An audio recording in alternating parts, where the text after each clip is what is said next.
네, 우리 히브리서 5장 5절입니다. 또한 이와 같이 그리스도께서 대제사장 되심도 스스로 영광을 취하심이 아니요 오직 말씀하신 이가 저더러 이르시되 너는 내 아들이니 내가 오늘날 너를 낳았다 하셨고, 하나님께서 낳았다, 내 아들을 낳았다. 그리스도께서 대제사장 되심이 스스로 존귀와 영광을 취하심이 아니다. 여러분, 히브리서 5장 5절 말씀입니다. 지금까지 어떤 내용이었습니까?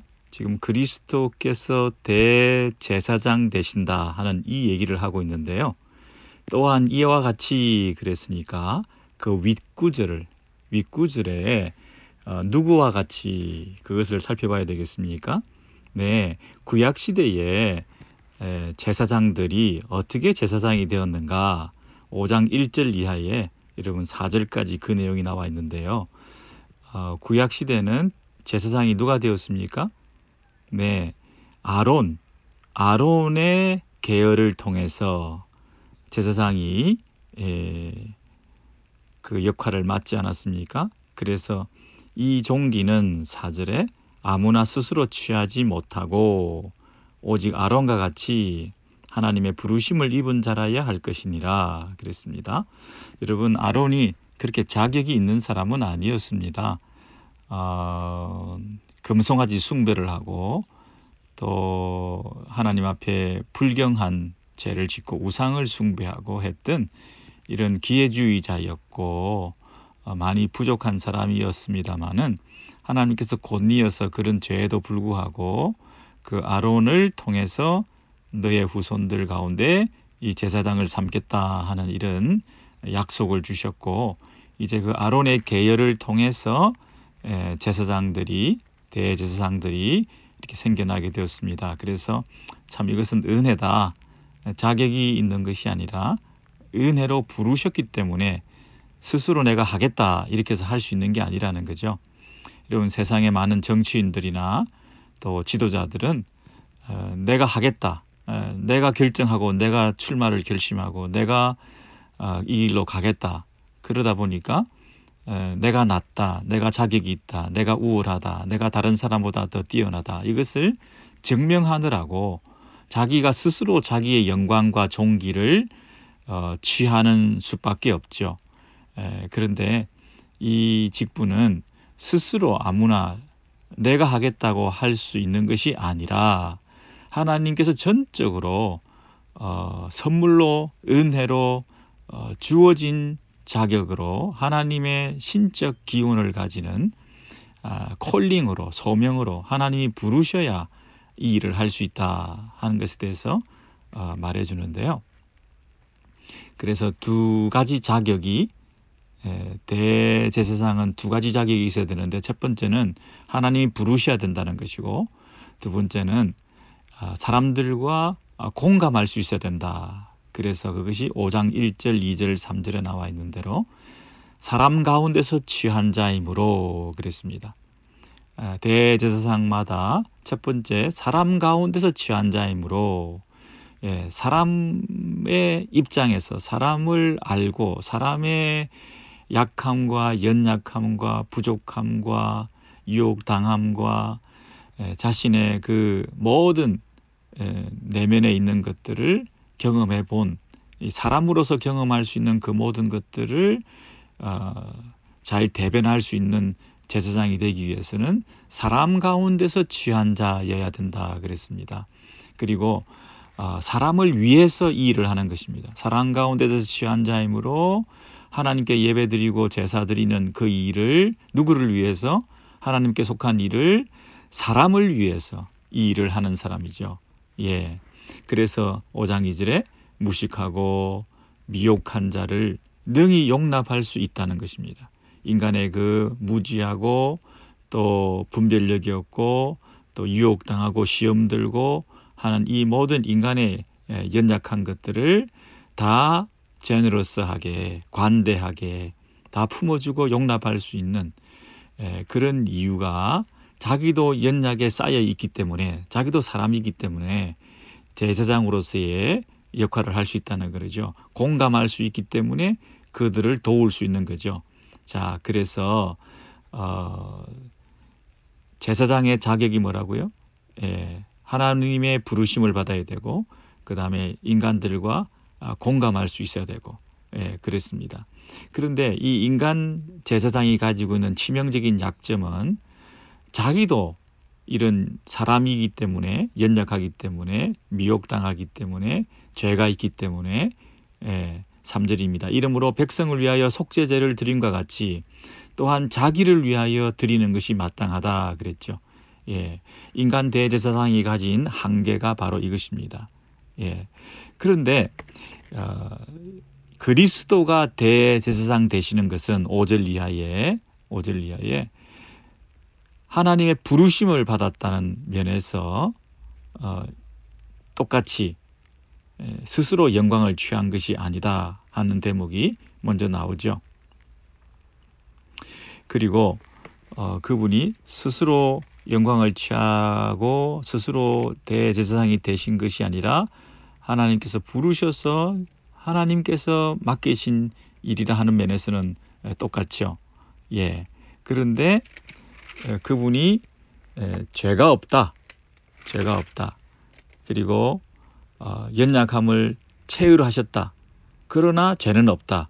이런 부분에서 두 번째 조건도 공감하시고 인간의 연약을 체휼하시고 우리의 모든 문제에 한결같이 시험을 받은 자이시지만 죄가 없다 하는 면에서 그 차별성이 있는 것이죠. 첫 번째, 그 5절 이하에 그분이 하나님의 부르심을 받았다, 스스로 영광을 취하신 적이 없다라고 할 때 근거 구절로 5장 5절을 보시면 이르시되 너는 내 아들이니 내가 오늘날 너를 낳았다 이렇게 말씀하셨죠. 하나님께서 오직 말씀하신 이가 저더러 이르시되 너는 내 아들이니 내가 오늘날 너를 낳았다. 내가 하나님께서 너를 낳았다. 너를 불렀다. 너를 보냈다. 너를 태어나게 했다. 너를 존재케 했다. 내가 너에게 이 사명을 맡겼다. 너는 내 아들로서 이 사명을 감당할 수 있다. 이렇게 하나님께서 전적으로 맡기신 일이고 보내신 사명이라고 하는 면에서 스스로 영광을 취하신 적이 없다 이렇게 말했죠. 이 그리스도가 대제사장이 되시는 이 일에 있어서는 그분이 굉장히 수동적입니다. 굉장히 피동적으로 그분이 이 일을 하게 된 것입니다. 스스로 하겠다고 하신 게 아니라 이것을 하게끔 하셨다 이렇게 말하고 있습니다. 그런데 그분의 그 수동성을 잘 대변하는 단어가 뭐냐면 내가 너를 아들로 낳았다라는 대목입니다. 낳았다.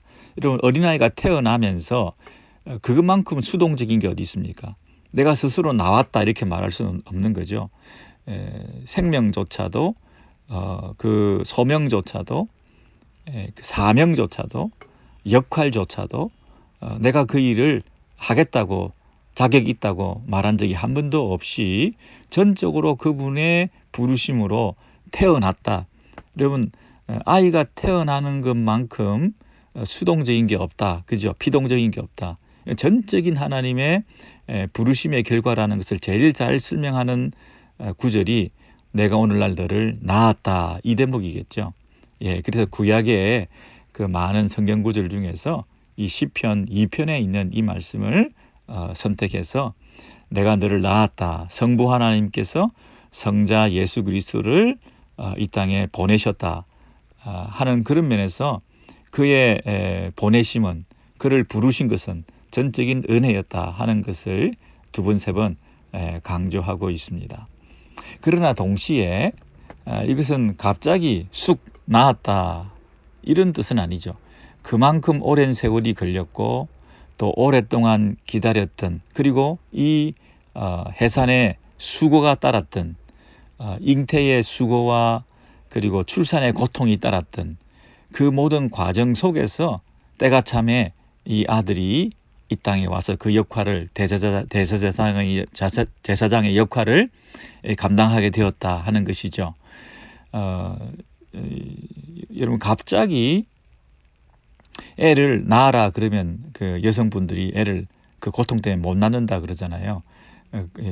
잉태의 수고를 10달 동안이나 몸에 품고 있는 그 기간이 있었기 때문에 그 교감을 통해서 그 모성애가 작동을 하고 그리고 이 생명 탄생의 희열을 느끼고 그 수고로운 잉태의 시간들을 거치면서 그 모든 과정들을 통해서 그 어떤 출산의 고통도 감내하고 그것을 기어이 견디고 이겨내면서 아이를 낳게 되는 거라 그러잖아요. 그 출산의 고통 그 자체만 갑자기 겪어라 그러면 다 까무러치고 아무도 그것을 할 수가 없다고 그러지 않습니까? 마찬가지로 하나님께서 이 아들을 낳았다 하실 때는 그 과정이 있습니다. 기다림이 있습니다. 약속이 있습니다. 그래서 원대한 작정이 있으셨고요. 성부와 성자와 성령 삼위 하나님 사이에 이 세상을 디자인하시고 구원 계획을 가지시고 어전 회의를 하시고 삼위 하나님의 그 놀라운 이해할 수 없는 당신의 뜻 가운데서 삼위 하나님께서 이 세상을 구원하시고자 하시는 그 모든 섭리 가운데서 이 일들이 어느 순간 때가 참에 그 아들을 이 땅에 보내시기까지 하시면서 여러분 이 땅에 영광스러운 그곳에 계신 우리 성자 하나님의 아들을 인간의 몸을 입고 이 땅에 오게 하는 그 자체가 고통이거든요. 이 죄악된 세상 가운데 영광의 보좌를 버리고 내려오신다는 그 자체가 창조주 하나님이 인간의 몸을 입고 이 땅에 오신다는 그 자체가 그 몸에 종속되어서 제한된 몸으로 이 땅에 오신다는 그 자체가 내가 오늘날 너를 낳았다 할 때 이 땅에 오신 그 성육신의 의미가 얼마나 고통스럽고 심지어 그분이 죽으시기까지 하시잖아요. 대제사장으로서 제물로서 드려지는 아들의 사명을 감당한다는 것은 아들로 부르셔서 아들을 죽게끔 하신다는 거잖아요. 육체적인 죽음뿐 아니라 영원한 분리, 아버지와 아들 사이에 성부와 성자 사이에 그 분리가 일어나는 단절이 일어나는 하나님으로부터 버림받는 그 영적 죽음의 고통을 십자가에서 당하시잖아요. 그 모든 고통이 수반된 부르심이거든요. 사명으로 부르시고 이 땅에 보내셨다는 것은 그 사명을 감당하는 그 일에 부르셨다는 것이기 때문에 내가 오늘날 너를 낳았다 하는 이 말 속에 대제사장으로서 너를 부르셨다는 뜻이거든요. 대제사장으로서 부르셨다는 얘기는 그분의 죽음을 전제하는 거잖아요. 그분이 구약의 아론의 제사장과는 다르게 제사장이 죽으면 또 다른 제사장이 그 자리를 잇고 하는 그런 이 대를 잇는 그런 제사장이 아니라 한 번 이분이 오셔서 죽으심으로 영원한 제사를 드리셔야 되는 완전한 제사를 드리셔야 되는 그 일을 위해서 인간 제사장의 한계를 극복하고 오신 하나님의 아들로서 오신 제사장이시고 구약의 제사장들은 죄가 있기 때문에 자신의 죄를 속죄하는 제사를 드리고 제사를 자기를 위해서 드려야 되는 그런 한계를 반복할 수밖에 없는데 하나님의 아들이신 이 대제사장은 죄가 없기 때문에 죄 없는 그분이 완전한 제사를 드리실 수가 있는 것이고 구약의 제사의 제물은 동물 제사 제물이기 때문에 어떻게 동물을 드렸다고 해서 인간의 이 죄가 해결될 수 있겠습니까? 동물의 생명으로 인간의 생명을 구원할 수 없거든요. 그런데 그 동물의 생명을 가지고 완전한 제사가 드려지지 않음에도 불구하고 장차 오실 예수 그리스도의 완전한 제사를 힘입어서 그 제사를 구약의 제사를 통해서 죄 없다 여겨주신 거잖아요. 여러분 인간의 제사가 인간의 제사장이 동물 제사를 가지고 구약에서 반복적으로 제사를 드렸다고 해서 속죄가 구약에서 그때마다 동물 제사를 드릴 때마다 인간 제사장이 드린 제사가 완벽하게 그때마다 죄가 사해진 것이 아니잖아요. 엄격하게 말하면. 그 장차 오실 신약에 예수 그리스도의 죄 없는 제물로 자신의 몸을 드리시고 그리고 단번에 영원한 제사를 죄 없는 그분이 제사장이 되시고 죄 없는 그분이 제물이 되셔서 하나님의 아들로 오신 그분이 제사를 온전히 드리신 그 제사를 바라보고 구약에서도 바라보고 그리고 하나님께서도 장차 올 당신의 아들의 완전한 제사를 근거로 해서 구약의 제사들을 완전한 제사인 것처럼 여겨주신 거잖아요. 완전하지 않은데 여겨주심으로 구약의 제사도 의미 있게끔 하신 거거든요. 그러므로 예수 그리스도의 제사의 완전한 제물로 드려지는 완전한 제사장의 신약의 그 제사를 계속해서 구약에서도 바라보았고 기다렸고 그리고 궁극적으로 때가 참에 너는 내 아들이라 내가 오늘날 너를 낳았다 하고 이 땅에 오신 그분이야말로 그리스도께서 대제사장으로 오셨는데 스스로 그 영광과 존귀를 취한 것이 아니라 하나님의 작정과 계획 가운데서 전적으로 하나님의 부르심의 결과로 하나님께서 보내신 결과로 이 땅에 오게 되신 분이다 하는 면에서 신적 기원을 가지신다. 그래서 그리스도의 이 대제사장직은 하나님께서 부르신 것이다, 보내신 것이다 하는 면에서 이 구약의 아론이 보내심을 받고 부르심을 받은 것처럼 똑같이 그런 원리로 이 땅에 그리스도께서 대제사장으로 오게 되신 것이다 하는 것입니다. 이해되시죠? 이 땅에서는 스스로 이 문제를 해결할 자가 아무도 없다는 거예요. 근데 위로부터 하나님께서 당신의 아들을 흠없는 죄 없는 하나님의 아들 이 땅에 보내셔서 그분께서 그 하나님이 보내신 그 의도대로 그 대제사장의 역할을 이 땅에서 감당하셨다. 그런 뜻입니다. 예. 그리고 하나님께서 보내셨다. 하나님께서 부르셔서 이 대제사장의 역할을 했다는 면에서 두 번째 성경 구절은 6절에 있는데요. 또한 이와 같이 다른데 말씀하시되 이 말은 아까 시편 2편에서 말씀하신 것 말고 또 다른데 말씀하신 게 있는데 구약에서 그것은 시편 110편이죠. 110편에 말씀하시기를 네가 영원히 멜기세덱의 반차를 쫓는 제사장이라 하셨으니 그랬습니다. 여러분 영원히 멜기세덱의 반차를 쫓는 제사장이라 어려운 단어가 나왔는데요. 이 반차라는 말은 요즘 잘 안 쓰는 말인데요. 그 서열, 계열, 계통, 그 멜기세덱의 계보를 통해서 그 서열을 따라 제사장이 나왔다 이런 말입니다. 구약에서는 그 누구의 계열을 따라 아론의 반차를 따라 아론의 계열, 아론의 그 계보를 따라 대제사장으로 이렇게 부르심을 받게 되었는데 그 말이죠. 자, 그런데 예수께서 만약에 아론의 계열을 따라 대제사장이 되셨다고 만약에 그런다면 구약의 제사장들과 다를 게 하나도 없죠. 예, 왜냐하면 구약의 아론의 계열은 뭡니까?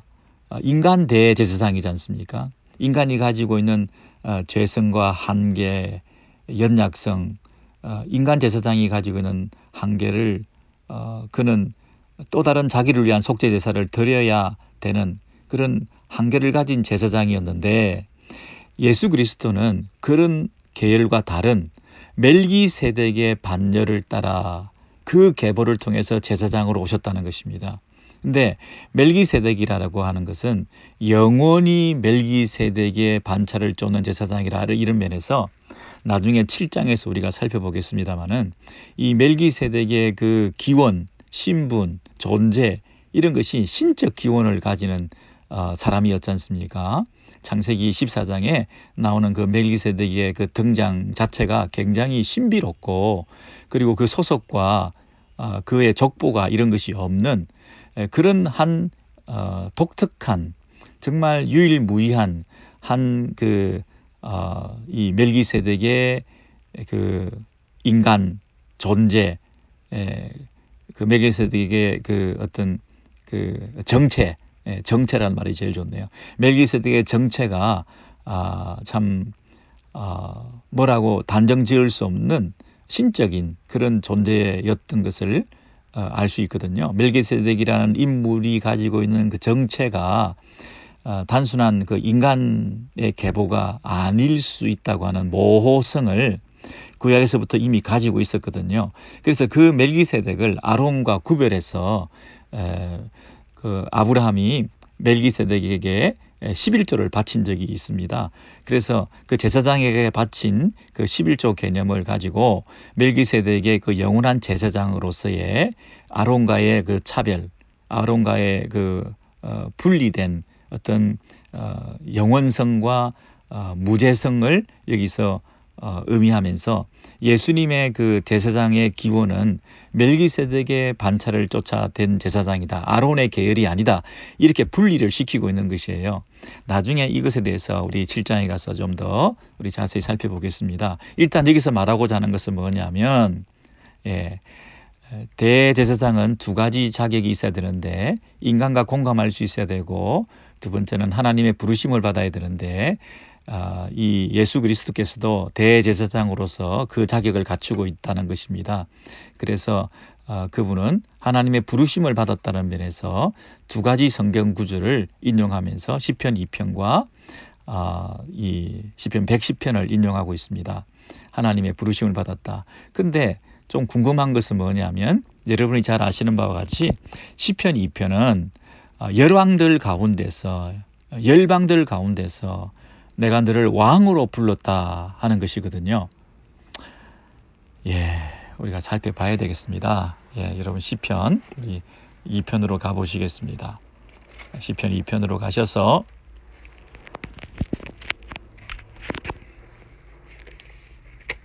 시편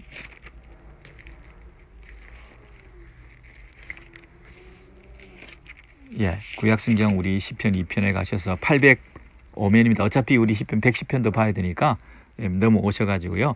시편 2편.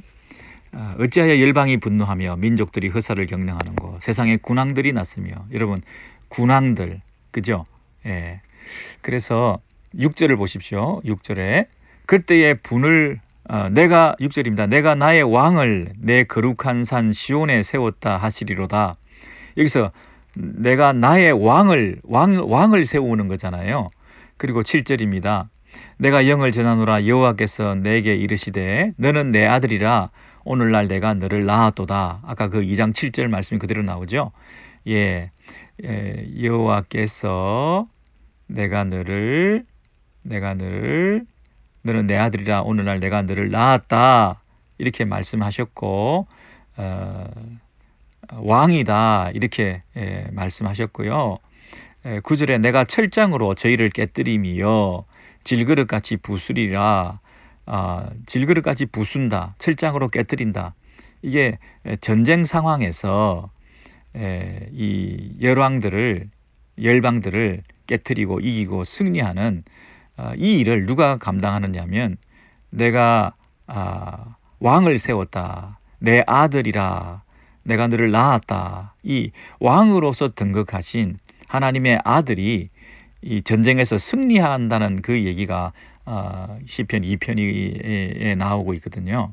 그래서 여러분, 근데 이제 궁금한 것은 뭐냐면, 이 왕직에 대해서 너는 내 아들이라, 내가 너를 낳았다 할 때 이 아들이 어떤 역할을 감당하느냐면 왕으로서의 역할을 감당하는 거잖아요. 왕직을 수행한다고 시편 2편에서 말했는데, 아까 우리가 히브리서에서 볼 때는 왕직이 아니라 대제사장직에 대해서 우리가 다루지 않았습니까? 대제사장이 그리스도가 대제사장이 될 것에 대해서 그 신적 기원을 가지고 하나님이 부르셔서 대제사장이 된다고 그랬는데 왜 시편 2편에서는 왕으로 부르시고 왕으로 세우시는 것에 대해서 지금 얘기를 하고 있으니 그 히브리스의 맥락하고 맞지 않잖아요. 히브리스는 대제사장으로서 하나님이 부르셨다. 그 인용 구절을 내가 너를 낳았다. 대제사장으로서 내가 너를 불렀다. 이 구절을 찾아야 되는데 시편 2편에서는 왕으로 세웠다. 왕으로 부르셨다. 그랬으니 대제사장 얘기가 없는 거예요. 그래서 참 이상하다. 그래서 시편 110편으로 가서 우리가 한 번 더 확인해 보고자 하는 것은 뭐냐면 시편 110편에 1절에 이렇게 말씀하고 있습니다. 여호와께서 내 주에게 말씀하시기를 내가 내 원수로 내 발등상 되게 하기까지 너는 내 우편에 앉으라. 여러분 내 우편에 앉으라 이것은 하나님과 동등하신 그 왕으로서의 그 자격을 갖추시고 하나님 우편에 앉으셨다. 왕으로 자정하셨다 이런 얘기거든요. 근데 그 1절에 보시면 여호와께서 내 주에게 말씀하시기를 그랬는데 내 주라는 것은 다윗의 시이기 때문에 1인칭으로 내 주 그러면 다윗의 주라는 것을 말하는 거죠.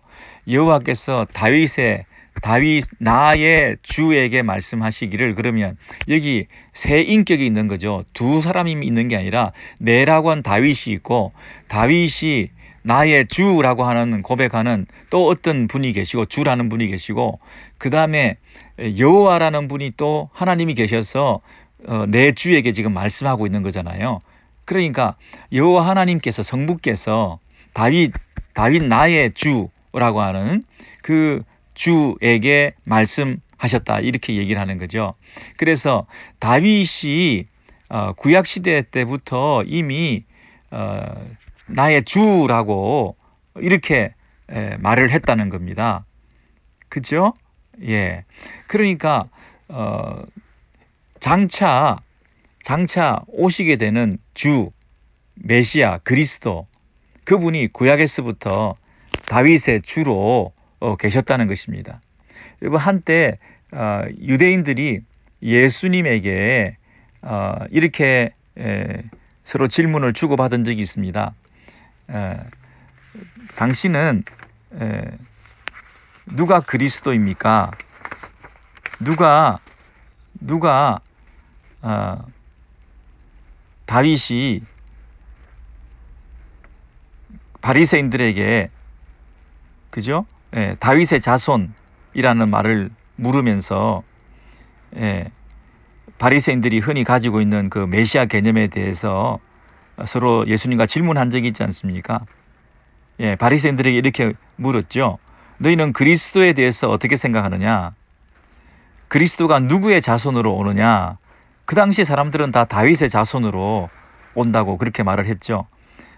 바리새인들은 다 메시아는 우리 다윗의 자손 가운데서 옵니다. 이렇게 생각하고 있는데 예수님께서 그들에게 뭐라고 말했냐면 다윗이 그리스도를 주라 칭하는 시편이 있지 않냐. 시편 110편에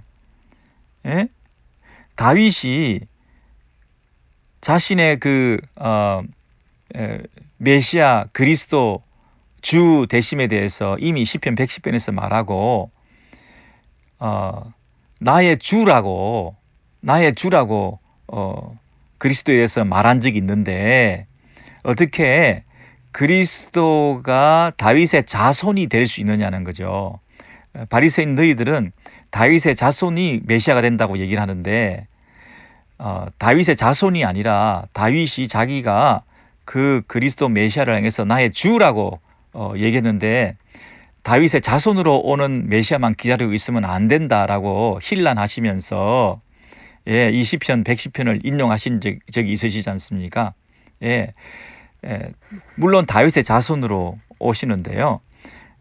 이 이스라엘 백성들이 유대인들이 메시아를 다윗의 혈통적 후손으로만 기다리면서 인간으로서 다윗의 후손으로 와서 정치적인 메시아로서 다윗 왕국을 재건하고 다윗의 왕위를 계승한다고 하는 인간 이 메시아 정치적인 메시아로서 이스라엘의 문제들을 해결해 줄 수 있는 다윗 왕국의 재건을 위하는 그런 메시아로서 다윗의 자손이 와야 된다. 그렇게 지금 대망하고 있었던 거 아닙니까? 근데 그런 다윗의 자손으로 메시아를 기다리는 것이 아니고요. 예수께서는 이미 자신이 사람으로서 하나님의 아들로서 성부 하나님과 동등 되신 하나님, 성자 하나님께서 이미 다윗이 주라고 불렀던 하나님과 동등하신 그분이 이 땅에 사람의 몸을 입고 오시는데 다윗의 계보를 통해서 다윗의 후손으로 오시는 것 같지만, 혈통적으로는 오시는 것 같지만, 그러나 그분은 단순한 인간 다윗의 자손이 아니라 이미 다윗이 주라고 불렀던 하나님과 같은 하나님이신 분으로 이 땅에 오신 분이다 하는 것을 바리새인들에게 가르쳐 주었던 것 아니겠습니까? 네, 그래서 어쨌든 시편 110편에서 여호와께서 그 아들을 보내셔서 그 왕을 세우시는데, 그 왕을 110편 2절에서 이렇게 말하죠. 그 우편에 앉아 계시던 그 왕이 여호와께서 시온에서부터 주의 권능의 홀을 내어 보내시리니, 이 홀이라는 것이 왕이 가지고 있는 지팡이 그런 걸 말하잖아요. 그래서 그 시온에서부터 아까 시편 2편처럼 그 왕을 세우시는데요. 그 왕에 대해서, 하나님 우편에 앉으신 왕에 대해서, 권능의 홀을 가지고 통치하는 왕에 대해서 말씀하시다가 갑자기 110편 4절 중요하죠. 여호와는 맹세하고 변치 아니하시리라 이르시기를 너는 멜기세덱의 반차를 쫓아 영원한 제사장이라 하셨도다. 그러면서 주의 우편에 계신 주께서 그 노하시는 날에, 여러분 보세요. 주의 우편에 계신 주께서, 주가 두 번이나 나오지 않습니까? 하나님의 우편에 계신 그 그리스도 메시아 주께서, 그분이 왕으로 자정하시는데 그분이 또 뭘 하시냐 하면 그 노하시는 날에 열왕을 쳐서 파하실 것이라.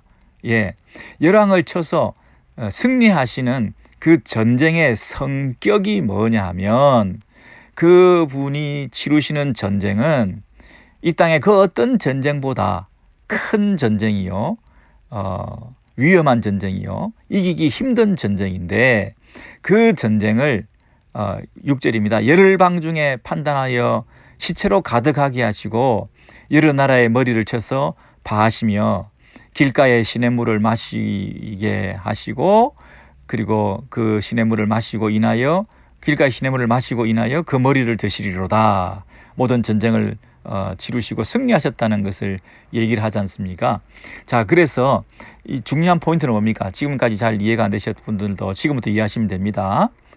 시편 2편도 왕으로 부르시고 시편 110편도 지금 왕으로 부르셨는데, 이분이 갑자기 대제사장으로 부르심 받았다 이렇게 얘기를 하고 있습니다. 110편 4절에 그 왕이 너는 멜기세덱의 반차를 쫓아 영원한 제사장이라 하셨도다. 이 구절, 110편 4절 이 구절을 히브리서에서 그대로 딱 찍어서 요 한 구절을 딱 가지고 와가지고 예수님의 대제사장직에 대해서 이렇게 인용하고 있습니다. 참 놀랍지 않습니까, 여러분? 시편 110편도 놀라울 뿐 아니라, 그리고 히브리서의 이 저자도 놀라울 정도가 아니고요. 그리고 이 멜기세덱이라는 말이 성경에 3번 나오던가요? 그런데 히브리서에서 1번, 그리고 이 시편에서 110편에서 1번, 그리고 창세기에서 1번, 창세기에서 1번 딱 나온 그 얘기를 지금 110편에서 그 멜기세덱을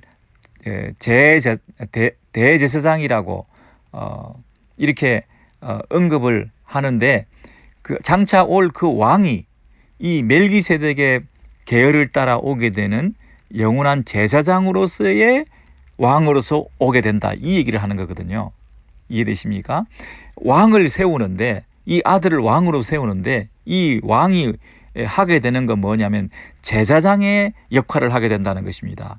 왕직과 제사장이 별개의 것이 아니라 하나라는 것을 말하고 있습니다.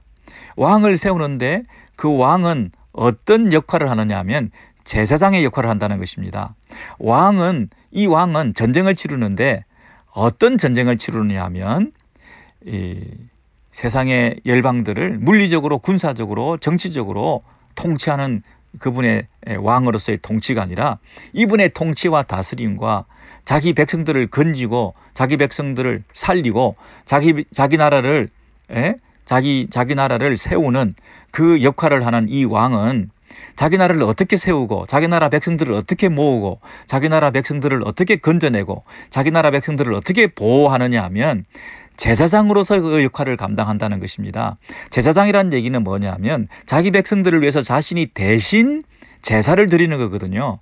자기 백성들의 그 아픔과 연약함을 감내하고 공감하고 감당해내는데 어느 정도 감당해내느냐 하면 자기가 죽어서 자기 희생을 통하여 자기가 온전한 제물 되어서 백성들이 다 감당하지 못하는 자신의 그 연약함을 자신이 대신 짊어지시고 그분이 죽으심으로 그분이 제물로 드려지는, 그리고 멜기세덱의 반차를 쫓아 그분이 아론의 계열의 제사장이 아니라 신적 기운을 가지는 멜기세덱의 그 계열을 따라 제사장직을 감당해서 온전한 제사를 드림으로 말미암아 자기 백성을 영원히 구원하고 완전히 구원하고 그들의 죄 문제를 완전히 해결해 주시는, 그리고 그 나라를 영원히 하나님 나라를 온전히 세우는 그 역할을 감당하는 하나님 나라의 왕으로서 이 땅에 오게 되신다 하는 것을 이미 시편에서 예언을 하고 계시는 것이죠. 이 전쟁은 죄와의 전쟁이고 사망과의 전쟁이고 죄와 사망의 권세를 쥐고 있는 사탄과의 전쟁이라는 것이죠. 그래서 그 사탄의 머리를 박살내는 그 세상 나라를 전쟁에서 하나님 나라가 승리하게 하기 위해서는 그 하나님 나라에 속한 모든 백성들의 죄를 짊어지시고 대신 제사의 제물로 그리고 완전한 제사장으로 그 제사를 드리심으로 제사장 역할을 감당하는 왕으로서 그 나라를 통치하고 섬기는 그런 왕으로서 그 백성들을 보호하고 구원하고 그 나라를 영원히 보존하는 그 나라에 우리가 속해 있는 것이죠. 우리가 그 나라에 속해 있기 때문에 안전한 것이고 안심이 되는 것이고 우리가 구원을 보장받을 수 있는 것이죠. 그 나라의 왕이신 그분이 대제사장으로서 멜기세덱의 반차를 쫓아 영원한 제사장으로서 죄 없는 그분이 제사의 제물로 드려지는 제사를 드렸기 때문에 그분의 왕직을 제사장직으로 수행하셨기 때문에 이제 우리는 구원받은 백성으로 하나님 나라의 자녀가 된 것이죠. 할렐루야. 여러분 이 놀라운 이 제사장으로서 오신 그리스도에 대한 얘기를 독특하게 히브리서에서만 이렇게 110편을 인용해서 히브리서에서 말씀하고 있는 것입니다. 이것이 얼마나 희귀하고 놀랍고 또 깊고 오묘하고 그리고 분명한 우리의 구원인지 이 말씀을 통해서 우리가 확인하게 되는 것입니다. 여러분 이 사실 한 가지만 가지고도 우리가 하루 종일 찬송을 부를 수 있을 것 같아요. 시편의 110편의 그 4절에 영원한 멜기세덱의 반차를 쫓는 제사장으로서 왕직을 수행하신 왕직과 제사장직이 별개의 것이 아니라 하나라고 하는 그 사실을 히브리서 5장에서 6절에서 인용하면서 하나님께서 이 제사장을 세우시고 그리스도를 통해서 이 일을 하게 하셨다. 그분이 그분이다. 이것을 우리에게 말씀해 주실 때 정말 말할 수 없는 은혜와 감동이 우리에게 있는 것이죠. 그래서 여러분 히브리서뿐 아니라 베드로서 같은 데 봐도 우리를 뭐라고 부르시냐면 왕 같은 제사장이라 이렇게 부르잖아요. 왕이면 왕이고 제사장이면 제사장이지 왕 같은 제사장이 뭐냐 할 때 바로 이런 왕직과 제사장직에 분리할 수 없는 오히려 하나인 이 영광스러운 이 직분을 우리에게도 주셨다 하는 면에서 그런 말씀도 우리가 기억하시면 좋겠습니다. 자, 다시 히브리서로 오셔가지고 5장 357면입니다. 히브리서 5장 7절 이하에 보시면 그는 육체에 계실 때에 자기를 죽음에서 능히 구원하실 이에게 심한 통곡과 눈물로 간구와 소원을 올렸고 그의 경외하심을 인하여 들으심을 얻었느니라. 5장 7절인데요. 우리 개역 개정에는 어떻게 번역이 되었는지 제가 보겠습니다. 그는 육체에 계실 때에 자기를 죽음에서 능히 구원하실 이에게 심한 통곡과 눈물로 간구와 소원을 올렸고 그의 경건하심으로 말미암아 들으심을 얻었느니라. 이 들으심을 얻었다는 말은 응답을 받았다는 얘기입니다. 뭘 했기 때문에 응답을 받았습니까?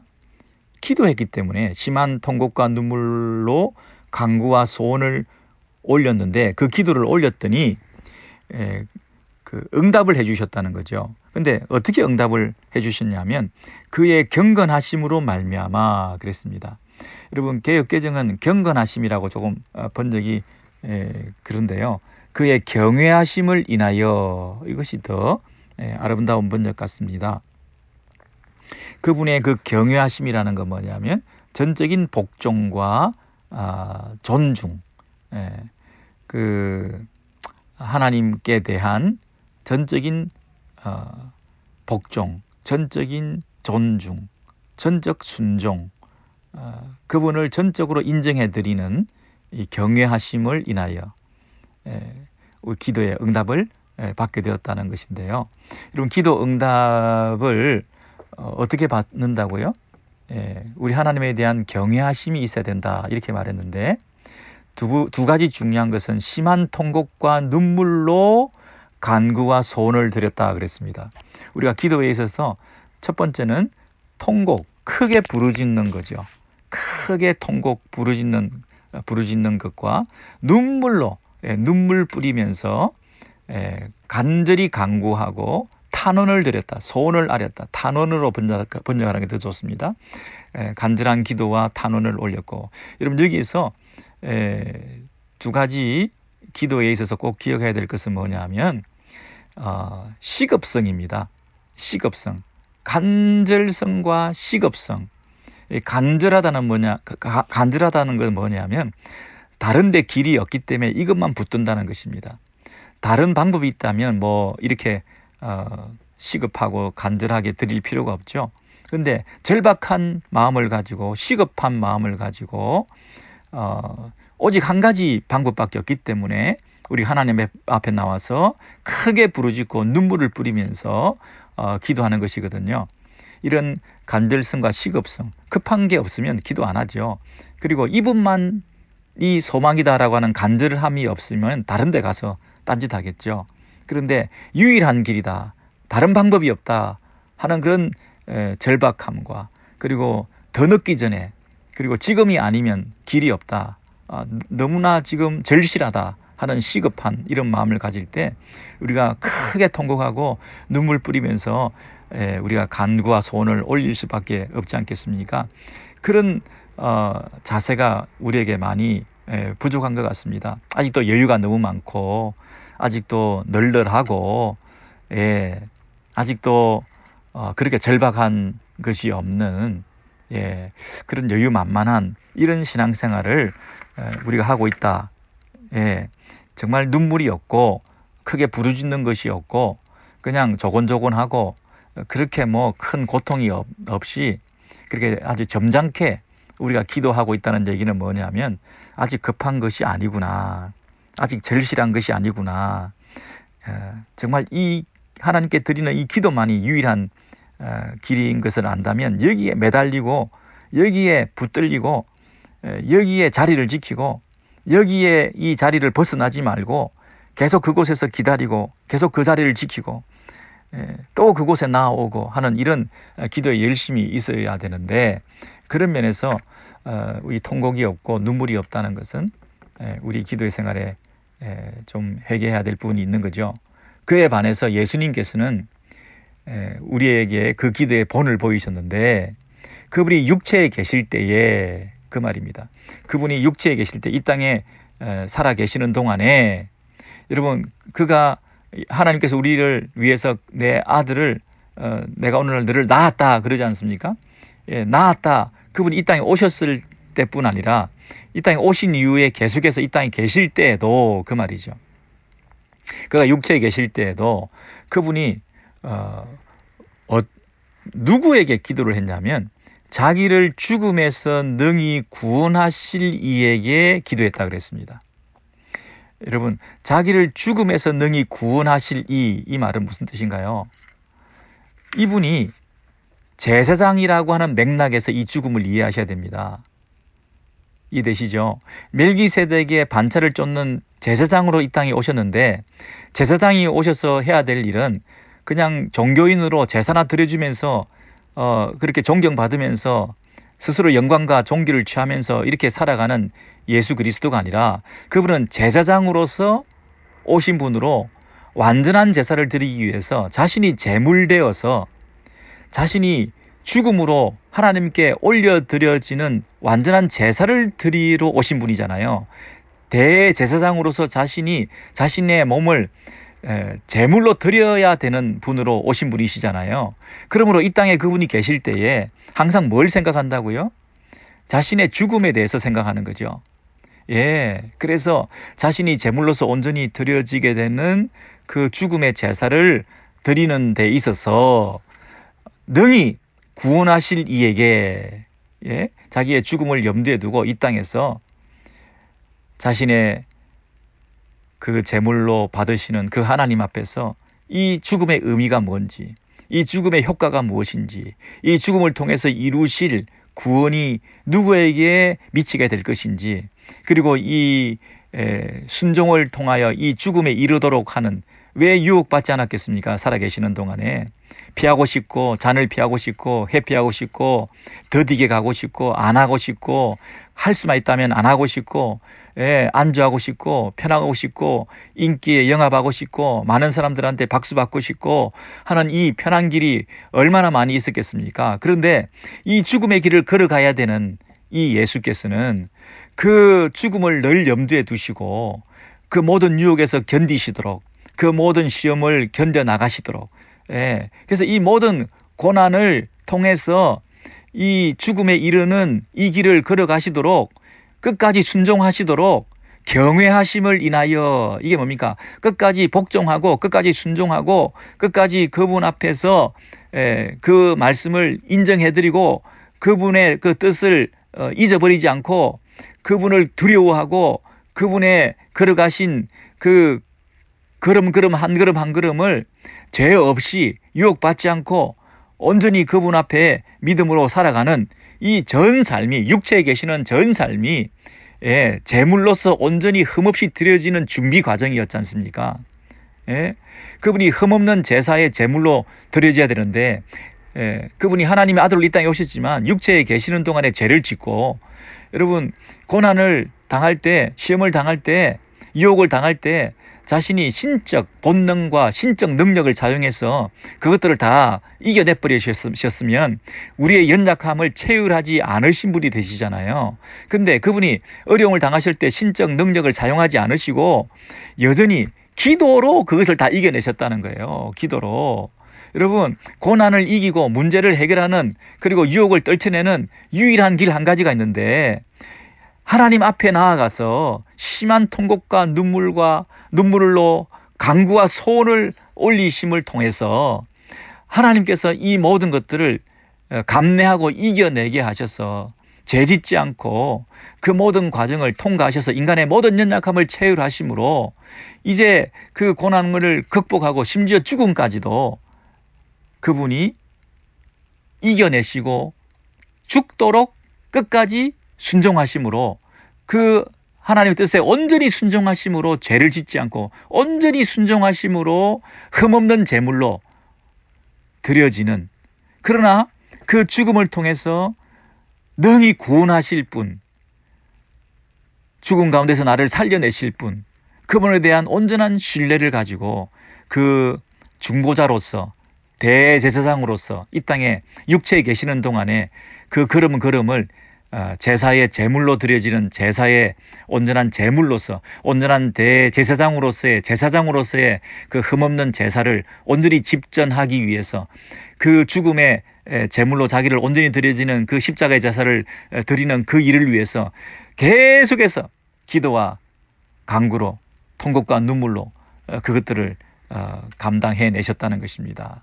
그래서 그분이 8절에 아들이시라도, 그 말은 뭐예요? 그가 아들이시라도, 이게 무슨 말입니까?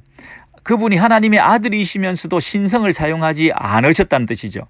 그분이 하나님의 아들이시라면, 네가 하나님의 아들이라면 내려와봐, 네가 하나님의 아들이라면 이걸 기적을 일으켜봐, 이렇게 비난하는 그들을 향해서 그가 아들이시더라도 그 신성을 사용하지 아니하시고 온전히 다 감내하시고 받아내신 그 고난으로, 그 말이죠. 그래서 인간의 모든 연약함을 다 체휼하시고 동정하실 수 있는 대제사장으로서의 그 역할을 감당하셔서 과연 이 순종이라고 하는 것이 어떤 것인가?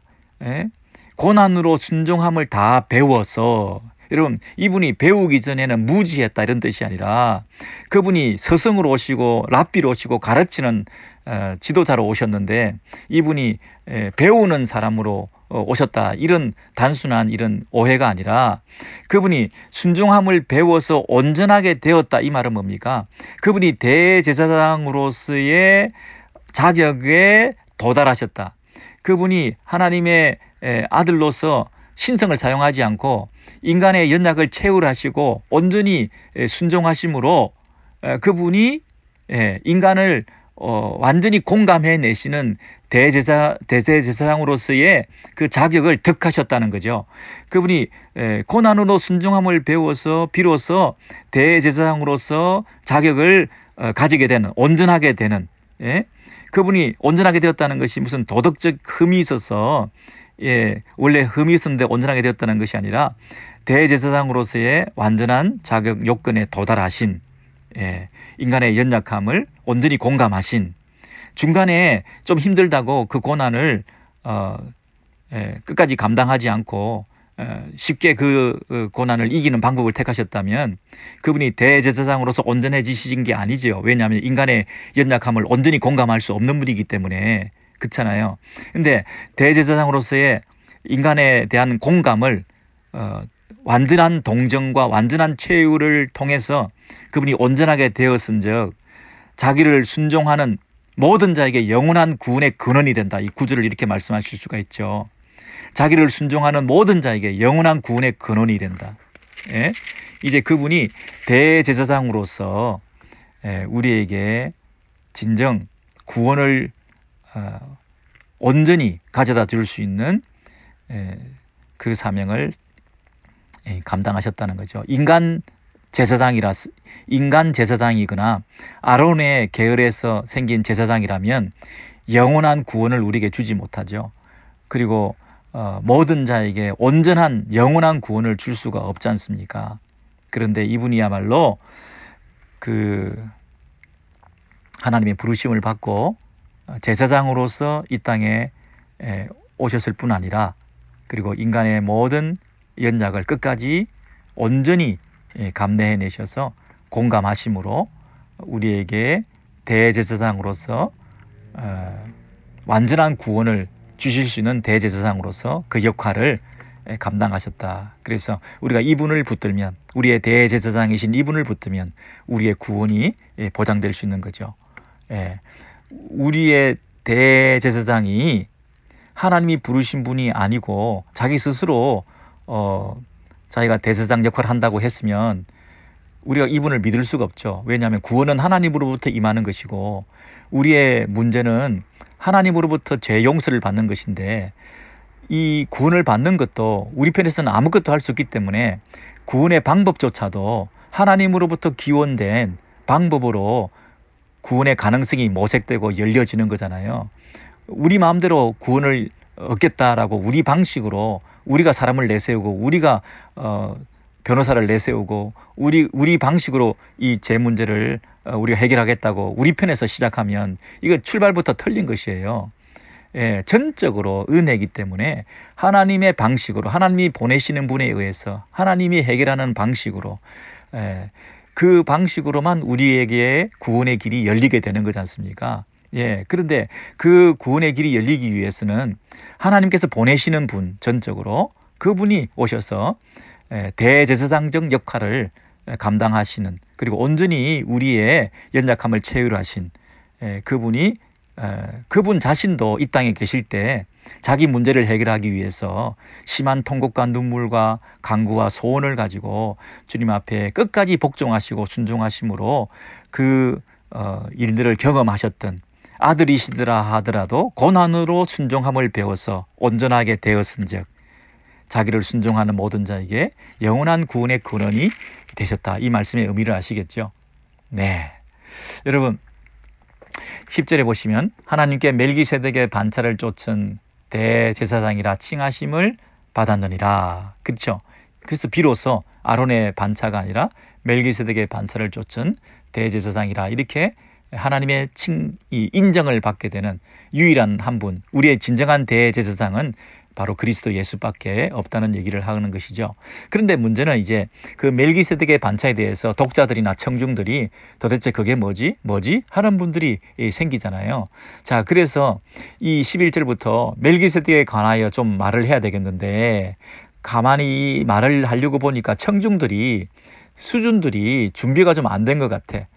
이 말을 했다가는 괜히 뭐 설교가 좀 잘 그들이 받아들일 수 있을 것 같지가 않아요. 이 히브리서 독자가 생각할 때 안타깝다, 이렇게 말씀하시는 거죠.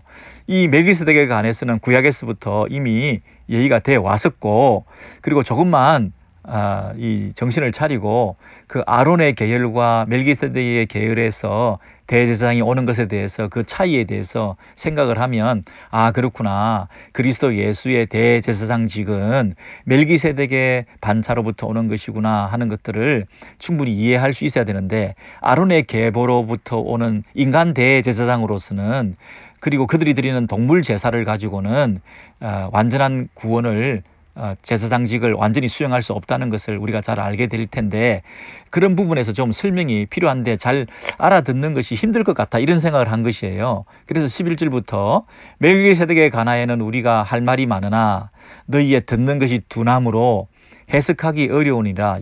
여기 11절에 둔함으로 하는 것이, 듣는 것이 둔함으로죠. 그냥 사람이 둔하다는 게 아니고 듣는 것이 둔하다 그랬습니다. 근데 11절에 이 둔함으로가 12절에 6장으로 넘어오셔서 5장 11절에 둔함으로가 6장 12절에 보시면 게으르지 아니하고 믿음과 오래 참음으로 말미암아 약속들을 기업으로 받는 자들을 본받는 자 되게 하려 하는 것이라 할 때, 이 게으르지 아니하고 하는 것이 둔함으로 이렇게 되어 있습니다. 6장 12절에 게으르지 아니하고와 5장 11절에 둔함으로가 같은 단어입니다. 그래서 이것은 인클루지오입니다. 양괄식, 이 11절부터 6장 12절까지가 한 단락이라고 말할 수 있죠. 샌드위치 기법이라고 말할 수 있죠. 너희가 둔한 것에 대해서, 특별히 듣는 것이 둔하다는 부분에 있어서, 여러분 둔하다는 말은 머리가 둔하다, 머리가 뭐 돌이다, 행동이 뜨다, 이런 뜻이 아니고 배움에 있어서 게으르다, 열심을 가지고 말씀을 듣지 않는다, 이런 의미가 있습니다. 그러므로 그 둔하지 않기 위해서 책망하는 말씀이 12절부터 이렇게 나옵니다. 여러분 잘 아시는 대로 때가 오래므로 너희가 마땅히 선생이 될 텐데, 이 때는 여러분 시간적 때이겠죠. 어떤 의미적인 카이로스의 때라기보다는 크로노스의 때이겠죠. 시간이 만성적으로 오래되었다, 이런 면에서 믿은 지가 오래되었다, 뭐 내가 3대째 믿는다, 4대째 믿는다, 이런 말을 할 때 때가 오래되었다, 이런 얘기를 하는 거죠. 너희가 언제부터 믿었냐, 너희가 언제부터 이 성경을 들고 있냐, 네가 언제부터 교회를 다녔느냐. 그렇다면 이제는 너희가 마땅히 선생이 되어도 돼야 될 터인데, 너희가 다시 하나님의 말씀의 초보가 무엇인지, 누구의 가르침을 받아야 할 것이니, 여기서 다시가 중요합니다. 그죠? 제자리 걸음을 했다는 뜻입니다. 퇴보하고 있었다는 얘기입니다. 성장과 진보는커녕 말씀을 우리가 제자리 걸음하면서 성장이 없었다 이런 뜻이죠. 다시 하나님의 말씀의 초보가 무엇인지 누구에게 가르침을 받아야 할 것이니 젖이나 먹고 단단한 식물을 못 먹을 자가 되었도다. 대저 젖을 먹는 자마다 어린아이니 의의 말씀을 경험하지 못한 자요. 단단한 식물은 장성한 자의 것이니 너희는 지각을 사용함으로 연단을 받아 선악을 분별하는 자들이니라. 6장 12절에 다른 번역을 보니까 5장 14절입니다. 단단한 음식은 장성한 자의 것이니 그들은 지각을 사용함으로 연단을 받아 선악을 분별하는 자들이니라. 이렇게 번역이 됐네요. 어쨌든 여러분 지금 무슨 얘기를 하고 있습니까? 멜기세덱 얘기를 하다가 멜기세덱에 대해서는 벌써 청중들의 그 눈동자가 의심을 가지고 잘 이해 못하겠다는 듯이 갸우뚱하고 그러니까 너희들이 참 아직 이런 부분에서 많이 약한 부분이 있구나 이러면서 그 기왕 멜기세덱에 대한 얘기를 한 김에 우리가 좀 더 열심을 내자. 말씀을 배우고 이 성경을 연구하는 데 있어서 더 열심을 내자. 예를 들면 6장 1절에 그러므로 우리가 그리스도의 도의 초보를 버리고 죽은 행실을 회개함과 하나님께 대한 신앙과 세례들과 안수와 죽은 자의 부활과 영원한 심판에 관한 교훈의 틀을 다시 닦지 말고 완전한 데 나아갈지니라. 여러분 여기 보세요.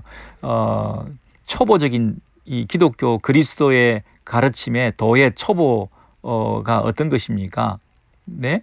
죽은 행실을 회개함, 하나님께 대한 믿음, 세례 받는 거, 안수 받는 거, 그 다음에 죽은 자의 부활, 그 다음에 영원한 심판 이런 것들에 대해서는 어떤 면에서는 초보적인 것들이라는 거잖아요. 근데 그것을 또 새롭게 반복해야 되겠다. 교훈의 틀을 다시 닦지 말고 이랬으니까 그것을 필요 없다는 게 아니라 그 교훈의 초보를 버리라. 필요 없다 이런 게 아니라 도의 초보를 버리고 이 말은 그런 것들이 필요 없으니까 버리라는 뜻이 아니라 그것이 하나의 터가 되어서 교훈의 터를 다시 닦지 말고 그래서 버리라는 게 아니라 그것을 터로 삼아서 늘 파운데이션으로 기초로 늘 갖고 있어서 그 말이죠. 새로 또 기초를 놔야 되겠느냐. 늘 그것을 기초로 삼아 이제는 더 집을 짓고 더 성숙하고 더 완전한 대로 나아가야 되지 않겠느냐. 이렇게 말씀하고 있는 것이죠. 여러분 우리가 늘 배우기만 해서는 안 된다는 얘기입니다. 늘 배우기만 해서는 안 된다. 여러분 가르침에 대한 그 어떤 욕망이랄까 너무 내가 가르치려고 드는 어떤 그 지나친 어떤 자기 어떤 의랄까 이런 것은 곤란하지만 내가 말씀을 잘 배워서 전하고 내 안에 있는 소망의 이유를 소개하고 얘기할 수 있을 정도로 잘 정리를 하고 여러분 그래서 잘 정리를 하기 시작하면요 항상 가르칠 기회가 생깁니다. 준비를 하고 있으면 준비하는 자에게 하나님께서 기회를 주십니다. 늘 배우기만 하고 있으면요 그 가르칠 수가 없습니다. 여러분 가르치는 기회가 없다고 자꾸 얘기하지 마시고 이 잘 배우고 그리고 그냥 수동적으로 듣는데 둔하게 배우기만 할 것이 아니고 듣기만 할 것이 아니라 이것을 내 것으로 응용하고 살아내고 또 이 말씀대로 살아낸 체험이 있고 감정들이 생기고 그러면 내가 증인의 삶을 살 수 있고 내가 할 말이 있게 되고 내가 간증할 내용들이 있게 되고 그러면 하나님께서 세우시는 거죠. 그리고 잘 준비해 놓으시면 그것을 언젠가는 하나님께서 쓰시도록 그 기회를 주시지 않습니까?